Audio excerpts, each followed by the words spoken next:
me by. The buses and semis plunging like stones from a slingshot on Mars. But I'm here by the road, bound to the love I picked up in 10,000 cafes and bars. Along with the trucks and the drivers that won't pick me up. The highway, the moon, the clouds and the stars. Black-throated wind keeps on blowing in with its words of a lie when nothing is new. Our brother American, I'm lost from the line. Well, I'm drowning in you.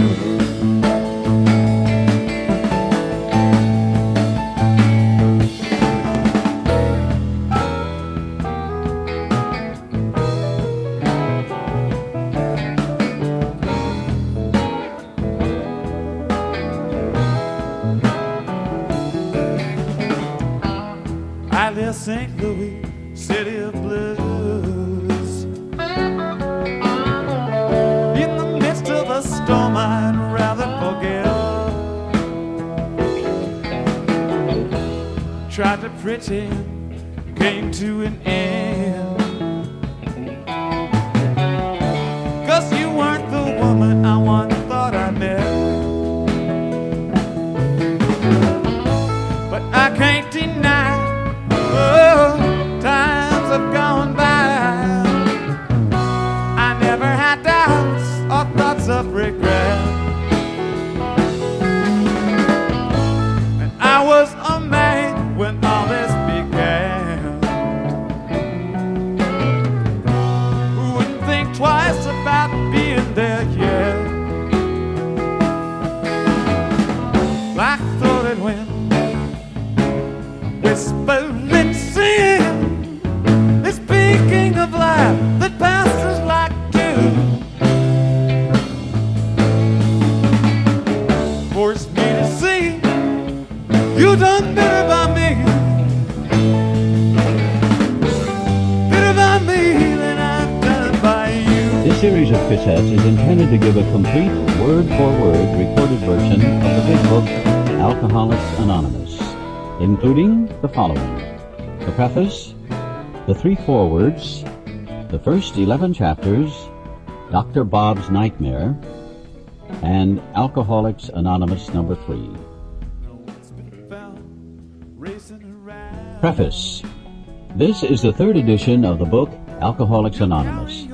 The first edition appeared in April 1939, and in the following 16 years, more than 300,000 copies went into circulation. The second edition, published in 1955, reached a total of more than 1,150,000 copies.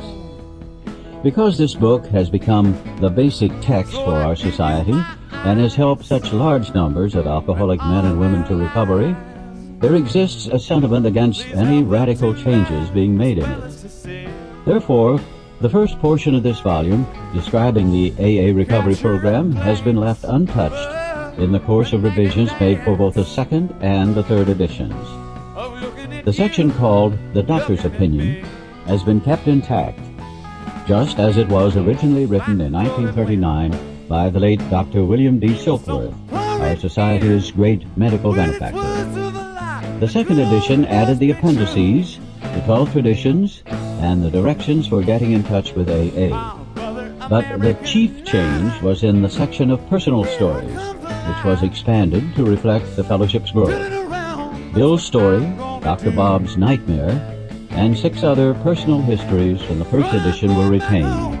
30 new stories were added, and the story section was divided into 3 parts. In this third edition, Part 1, Pioneers of AA, stands unchanged. 9 of the stories in Part 2, They Stopped in Time, are carried over from the second edition. 8 new stories have been added. In Part 3, they lost nearly all. 8 stories have been retained, 5 are new. All changes made over the years in the Big Book, AA members' fond nicknames of this volume, have had the same purpose: to represent the current membership of Alcoholics Anonymous more accurately, and thereby to reach more alcoholics. If you have a drinking problem, we hope that you may pause in reading one of the 44 personal stories and think, yes, that happened to me.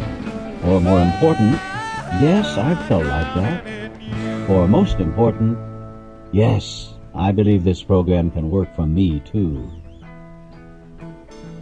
Forward to First Edition. This is the forward as it appeared in the first printing of the first edition in 1939. We of Alcoholics Anonymous are more than 100 men and women who have recovered from a seemingly hopeless state of mind and body. To show other alcoholics precisely how we have recovered is the main purpose of this book. For them, we hope these pages will prove so convincing that no further authentication will be necessary. We think this account of our experiences will help everyone to better understand the alcoholic.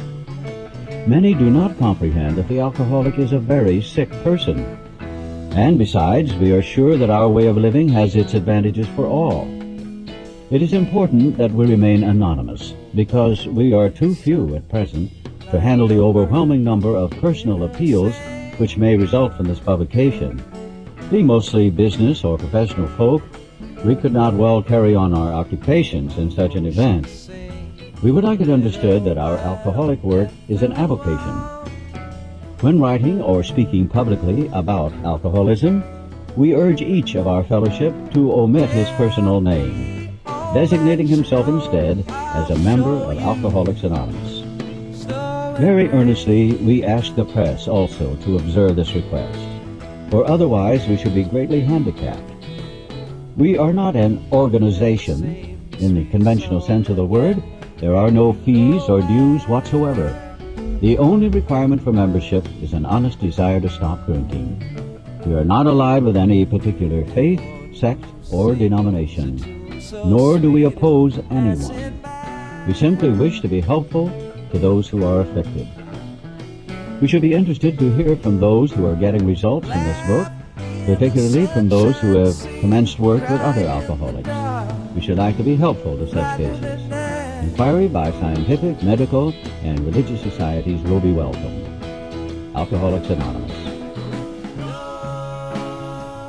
Forward to Second Edition.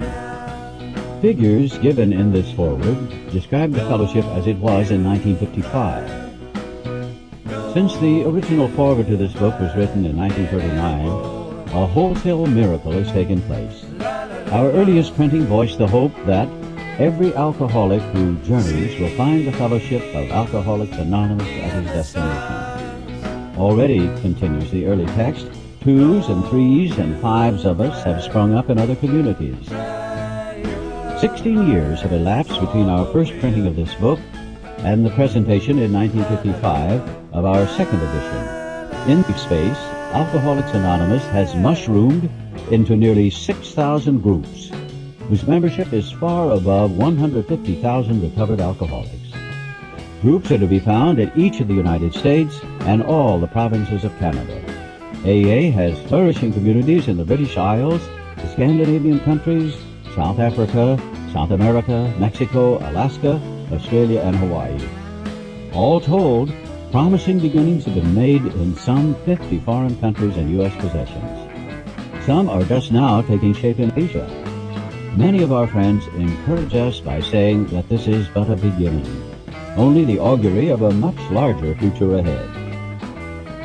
The spark that was to flare into the first AA group was struck at Akron, Ohio in June 1935 during a talk between a New York stockbroker and an Akron physician. 6 months earlier, the broker had been relieved of his drink obsession by a sudden spiritual experience, following a meeting with an alcoholic friend who had been in contact with the Oxford groups of men. He had also been greatly helped by the late Dr. William D. Silkworth, a New York specialist in alcoholism who is now accounted no less than a medical saint by AA members, and whose story of the early days of our society appears in the next pages. From this doctor, the broker had learned the grave nature of alcoholism. Though he could not accept all the tenets of the Oxford groups, he was convinced of the need for moral inventory, confession of personality defects, restitution to those harmed, helpfulness to others, and the necessity of belief in and dependence upon God. Prior to his journey to Akron, the broker had worked hard with many alcoholics on the theory that only an alcoholic could help an alcoholic. But he had succeeded only in keeping sober himself. The broker had gone to Akron on a business venture which had collapsed, leaving him greatly in fear that he might start drinking again. He suddenly realized that in order to save himself, he must carry his message to another alcoholic. That alcoholic turned out to be the Akron broker. This physician had repeatedly tried spiritual means to resolve his alcoholic dilemma, but had failed. But when the broker gave him Dr. Silkworth's description of alcoholism and its hopelessness, the physician began to pursue the spiritual remedy for his malady with a willingness he had never before been able to muster. He sobered, never to drink again up to the moment of his death in 1950. This seemed to prove that one alcoholic could affect another as no non-alcoholic could. It also indicated that strenuous work, one alcoholic with another, was vital to permanent recovery.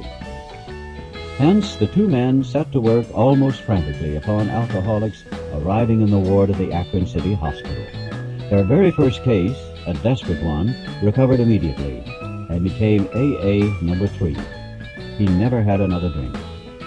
This work at Akron continued through the summer of 1935. There were many failures, but there was an occasional heartening success.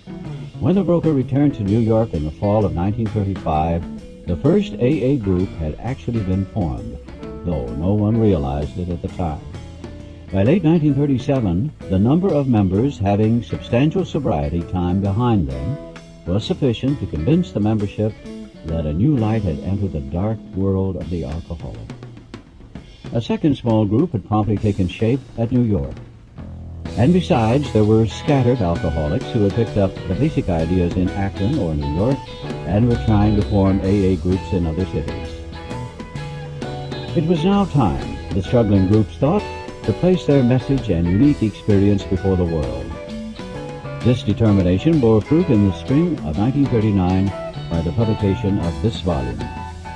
The membership had then reached about 100 men and women. The fledgling society, which had been nameless, now began to be called Alcoholics Anonymous, from the title of its own book. The flying blind period ended, and AA entered a new phase of its pioneering time. With the appearance of the new book, a great deal began to happen. Dr. Harry Emerson Fosdick, the noted clergyman, reviewed it with approval. In the fall of 1939, Fulton Oursler, then editor of Liberty, printed a piece in his magazine called Alcoholics and God. This brought a rush of 800 frantic inquiries into the little New York office, which meanwhile had been established. Each inquiry was painstakingly answered. Pamphlets and books were sent out. Businessmen traveling out of existing groups were referred to these prospective newcomers. New groups started up, and it was found to the astonishment of everyone that AA's message could be transmitted in the mail as well as by word of mouth. By the end of 1939, it was estimated that 800 alcoholics were on their way to recovery. In the spring of 1940, John D. Rockefeller Jr. gave a dinner for many of his friends, to which he invited AA members to tell their stories. News of this got on the world wires. Inquiries poured in again, and many people went to the bookstores to get the book Alcoholics Anonymous. By March 1941, the membership had shot up to 2,000. Then Jack Alexander wrote a feature article in the Saturday Evening Post and placed such a compelling picture of AA before the general public that alcoholics in need of help really deluged us. By the close of 1941, AA numbered 8,000 members. The mushrooming process was in full swing. AA had become a national institution. Our society then entered a fearsome and exciting adolescent period. The test that it faced was Could these large numbers of erstwhile erratic alcoholics successfully meet and work together? Would there be quarrels over membership, leadership, and money? Would there be strivings for power and prestige?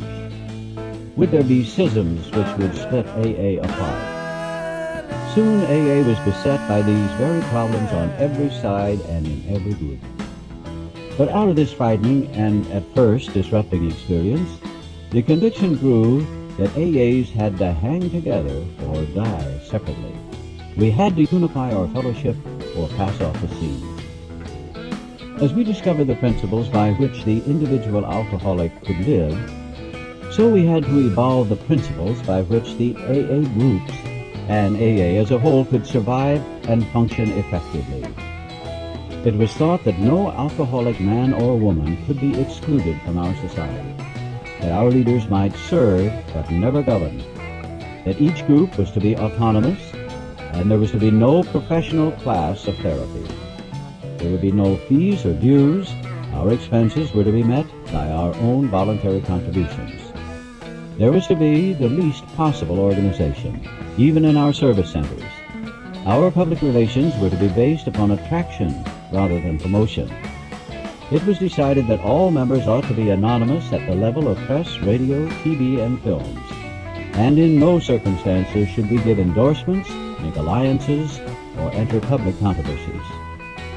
This was the substance of AA's 12 traditions, which are stated in full on page 564 of this book. Though none of these principles had the force of rules or laws, they had become so widely accepted by 1950 that they were confirmed by our first international conference held at Cleveland. Today, the remarkable unity of AA is one of the greatest assets that our society has. While the internal difficulties of our adolescent period were being ironed out, public acceptance of AA grew by leaps and bounds.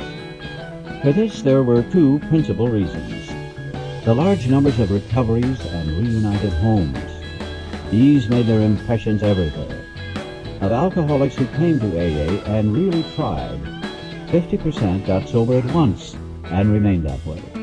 25% sobered up after some relapses, and among the remainder, those who stayed on with AA showed improvement. Other thousands came to a few AA meetings and at first decided they didn't want the program, but great numbers of these, about 2 out of 3, began to return as time passed. Another reason for the wide acceptance of AA was the ministration of friends in medicine, religion, and the press, together with innumerable others who became our able and persistent advocates. Without such support, AA could have made only the slowest progress. Some of the recommendations of AA's early medical and religious friends will be found further on in this book. Alcoholics Anonymous is not a religious organization. Neither does AA take any particular medical point of view, though we cooperate widely with the men of medicine, well, as with the men of religion. Alcohol being no respecter of persons, we are an accurate cross-section of America. And in distant lands, the same democratic evening up process is now going on. By personal religious affiliation, we include Catholics, Protestants, Jews, Hindus, and a sprinkling of Muslims and Buddhists. More than 15% of us are women. At present, our membership is increasing at the rate of about 7% a year. So far, from the total problem of several million actual and potential alcoholics in the world, we have made only a scratch.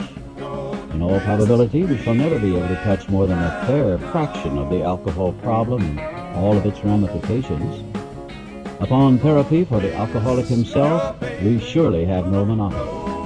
Yet it is our great hope that all those who have as yet found no answer may begin to find one in the pages of this book, and will presently join us on the high road to new freedom. Forward to third edition. By March 1976, when this edition went to the printer, the total worldwide membership of Alcoholics Anonymous was conservatively estimated at more than 1 million, with almost 28,000 groups meeting in over 90 countries. Surveys of groups in the United States and Canada indicate that AA is reaching out, not only to more and more people, but to a wider and wider range. Women now make up more than 1/4 of the membership. Among newer members, the proportion is nearly 1/3. 7% of the AA surveyed are less than 30 years of age. Among them, many in their teens. The basic principles of the AA program, it appears, hold good for individuals with many different lifestyles, just as the program has brought recovery to those of many different nationalities. The 12 steps that summarize the program may be called Los 12 Pasos in one country, Les 12 Étapes in another, but they trace exactly the same path of recovery that was blazed by the earliest members of Alcoholics Anonymous. In spite of the great increase in the size and the span of this fellowship, at its core, it remains simple and personal. Each day, somewhere in the world, recovery begins when one alcoholic talks with another alcoholic, sharing experience, strength, and hope. The footnotes on this page tell us that in 1978, more than 30,000 groups are meeting in over 90 countries. And in 1978, about 1/3 of the membership composed of women, and 11% are 30 and older. The doctor's opinion. We of Alcoholics Anonymous believe that the reader will be interested in the medical estimate of the plan of recovery described in this book. Convincing testimony must surely come from medical men who have had experience with the sufferings of our members and have witnessed our return to health. A well-known doctor, chief physician at a nationally prominent hospital specializing in alcoholic and drug addiction, gave Alcoholics Anonymous this letter. To whom it may concern, I have specialized in the treatment of alcoholism for many years. In late 1934, I attended a patient who, though he had been a competent businessman of good earning capacity, was an alcoholic of a type I had come to regard as hopeless. In the course of his third treatment, he acquired certain ideas concerning a possible means of recovery. As part of his rehabilitation, he commenced to present his conceptions to other alcoholics, impressing upon them that they must do likewise with still others. This has become the basis of the rapidly growing fellowship of these men and their families. This man, and over 100 others, appear to have recovered. I personally know scores of cases who were of the type of whom other methods had failed completely. These facts appear to be of extreme medical importance because of the extraordinary possibilities of rapid growth inherent in this group. They may mark a new epoch in the annals of alcoholism. These men may well have a remedy for thousands of such situations. You may rely absolutely on anything they say about themselves. Very truly yours, William D. Silkworth, M.D. The physician who, at our request, gave us this letter has been kind enough to enlarge upon his views in another statement which follows. In this statement, he confirms what we who have suffered alcoholic torture must believe, that the body of the alcoholic is quite as abnormal as his mind. It did not satisfy us to be told that we could not control our drinking just because we were maladjusted to life, that we were in full flight from reality or were outright mental defectives. These things were true to some extent, in fact, to a considerable extent with some of us. But we are sure that our bodies were sickened as well. In our belief, any picture of the alcoholic which leaves out this physical factor is incomplete. The doctor's theory that we have an allergy to alcohol interests us. As laymen, our opinion as to its soundness may of course mean little, but as ex-problem drinkers, we can say that his explanation makes good sense. It explains many things for which we cannot otherwise account. Though we work out our solution on the spiritual as well as an altruistic plane, we favor hospitalization for the alcoholic who is very jittery or befogged. More often than not, it is imperative that a man's brain be cleared before he is approached, as he has then a better chance of understanding and accepting what we have to offer. The doctor writes, the subject presented in this book seems to be of paramount importance to those afflicted with alcoholic addiction. I say this after many years' experience as medical director of one of the oldest hospitals in the country treating alcoholic and drug addiction. There was, therefore, a sense of real satisfaction when I was asked to contribute a few words on a subject which is covered in such masterly detail in these pages. We doctors have realized for a long time that some form of moral psychology was of urgent importance to alcoholics, but its application presented difficulties beyond our conception. What with our ultra-modern standards, our scientific approach to everything, we are perhaps not well equipped to apply the powers of good that lie outside our synthetic knowledge. Many years ago, one of the leading contributors to this book came under our care in this hospital, and while here, he acquired some ideas which he put into practical application at once. Later, he requested the privilege of being allowed to tell his story to other patients here, and with some misgiving, we consented. The cases we have followed through have been most interesting. In fact, many of them are amazing. The unselfishness of these men, as we have come to know them, the entire absence of profit motive, and their community spirit is indeed inspiring to one who has labored long and wearily in this alcoholic field. They believe in themselves, and still more in the power which pulls chronic alcoholics back from the gates of death. Of course, an alcoholic ought to be freed from his physical craving for liquor, and this often requires a definite hospital procedure before psychological measures can be of maximum benefit. We believe, and so suggested a few years ago, that the action of alcohol on these chronic alcoholics is a manifestation of an allergy, that the phenomenon of craving is limited to this class, and never occurs in the average temperate drinker. These allergic types can never safely use alcohol in any form at all, and once having formed the habit and found they cannot break it, once having lost their self-confidence, their reliance upon things human, their problems pile up on them and become astonishingly difficult to solve. Frothy emotional appeal seldom suffices. The message which can interest and hold these alcoholic people must have depth and weight. In nearly all cases, their ideals must be grounded in a power greater than themselves if they are to recreate their lives. If any feel that, as psychiatrists directing a hospital for alcoholics, we appear somewhat sentimental, let them stand with us a while on the firing line. See the tragedies, the despairing wives, the little children. Let the solving of these problems become a part of their daily work, and even of their sleeping moments. And the most cynical will not wonder that we have accepted and encouraged this movement. We feel after many years of experience that we have found nothing which has contributed more to the rehabilitation of these men than the altruistic movement now growing up among them. Men and women drink essentially because they like the effect produced by alcohol. The sensation is so elusive that while they admit it is injurious, they cannot after a time differentiate the true from the false. To them, their alcoholic life seems the only normal one. They are restless, irritable, and discontented unless they can again experience the sense of ease and comfort which comes at once by taking a few drinks. Drinks which they see others taking with impunity.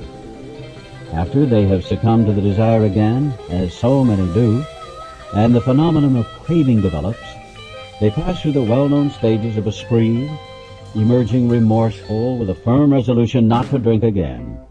This is repeated over and over, and unless this person can experience an entire psychic change, there is very little hope of his recovery.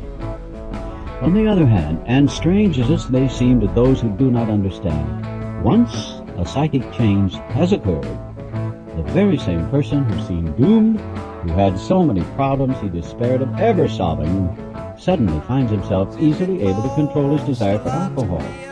The only effort necessary being that required to follow a few simple rules. Men have cried out to me in sincere and despairing appeal, "Doctor, I cannot go on like this. I have everything to live for. I must stop." "But I cannot. You must help me." Faced with this problem, if the doctor is honest with himself, he must sometimes feel his own inadequacy. Although he gives all that is in him, it often is not enough. One feels that something more than human power is needed to produce the essential psychic change. Though the aggregate of recoveries resulting from such effort is considerable, we physicians must admit we have made little impression upon the problem as a whole. Many types do not respond to the ordinary psychological approach. I do not hold with those who believe that alcoholism is entirely a problem of mental control. I have had many men who had, for example, worked a period of months on some problem or business deal which was to be settled on a certain date favorably to them. They took a drink a day or so prior to that date, and then the phenomenon of craving at once became paramount to all other interests, so that the important appointment was not met. These men were not drinking to escape, they were drinking to overcome a craving beyond their mental control. There are many situations which arise out of the phenomenon of craving which cause men to make the supreme sacrifice rather than continue the fight. The classification of alcoholics seems most difficult and in much detail is outside the scope of this book. There are, of course, the psychopaths who are emotionally unstable. We're all familiar with this type. They are always going on the wagon for keeps. They are over-remorseful and make many resolutions but never a decision. There's the type of man who's unwilling to admit that he cannot take a drink. He plans various ways of drinking. He changes his brand or his environment. There's a type who always believes that after being entirely free from alcohol for a period of time, he can take a drink without danger. There's the manic-depressive type, who is perhaps the least understood by his friends, and about whom a whole chapter could be written. Then there are types entirely normal in every respect except in the effect alcohol has upon them. They are often able, intelligent, friendly people. All these and many others have one symptom in common. They cannot start drinking without developing the phenomenon of craving. This phenomenon, as we have suggested, may be the manifestation of an allergy, which differentiates these people and sets them apart as a distinct entity. It has never been, by any treatment with which we are familiar, permanently eradicated. The only relief we have to suggest is entire abstinence. This immediately precipitates us into a seething cauldron of debate. Much has been written, pro and con, but among physicians the general opinion seems to be that most chronic alcoholics are doomed. What is the solution? Perhaps I can best answer this by relating one of my experiences. About 1 year prior to this experience, a man was brought in to be treated for chronic alcoholism. He had but partially recovered from a gastric hemorrhage and seemed to be a case of pathological mental deterioration. He had lost everything worthwhile in life and was only living, one might say, to drink. He frankly admitted and believed that for him there was no hope. Following the elimination of alcohol, there was found to be no permanent brain injury. He accepted the plan outlined in this book. 1 year later, he called to see me, and I experienced a very strange sensation. I knew the man by name and partly recognized his features, but there all resemblance ended. From a trembling, despairing, nervous wreck had emerged a man brimming over with self-reliance and contentment. I talked with him for some time, but was not able to bring myself to feel that I had known him before. To me, he was a stranger, and so he left me. A long time has passed with no return to alcohol. When I need a mental uplift, I often think of another case brought in by a physician prominent in New York. The patient had made his own diagnosis and decided his situation hopeless, had hidden in a deserted barn, determined to die. He was rescued by a searching party and in desperate condition brought to me. Following his physical rehabilitation, he had a talk with me in which he frankly stated he thought the treatment a waste of effort, unless I could assure him, which no one ever had, that in the future he would have the willpower to resist the impulse to drink. His alcoholic problem was so complex and his depression so great that we felt his only hope would be through what we then called moral psychology, and we doubted if even that could have any effect. However, he did become sold on the ideas contained in this book. He has not had a drink for a great many years, I see him now and then, and he's as fine a specimen of manhood as anyone could wish to meet. I earnestly advise every alcoholic to read this book through, and though perhaps he came to scoff, he may remain to pray. William D. Silkworth, M.D. Once for sport and once for blood at the point of the knife. Now the die is shaking, now the die must fall. There ain't a winner in the game. He don't go home with oh, not with oh.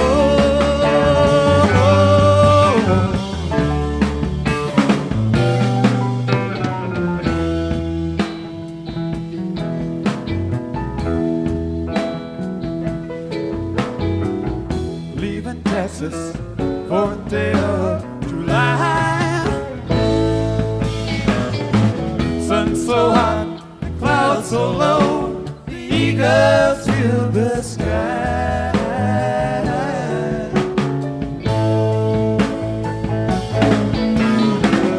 Catch the Detroit riding out of Santa Fe. Great Northern out of Cheyenne, from sea to shining sea.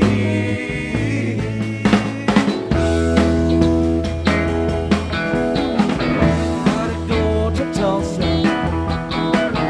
no straight we can ride. Gotta settle one old score, one small point of pride. Ain't a place a man can hide, Shannon, will keep him from the sun.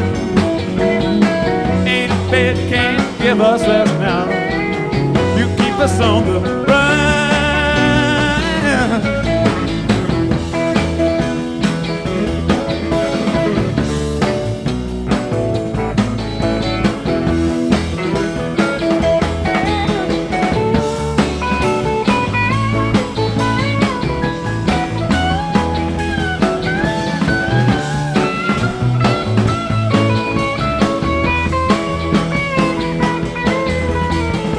Jack stole from Wichita, cut his buddy down. Dug for him a shallow grave and laid his body down. Half a mile from Tucson by the morning light. One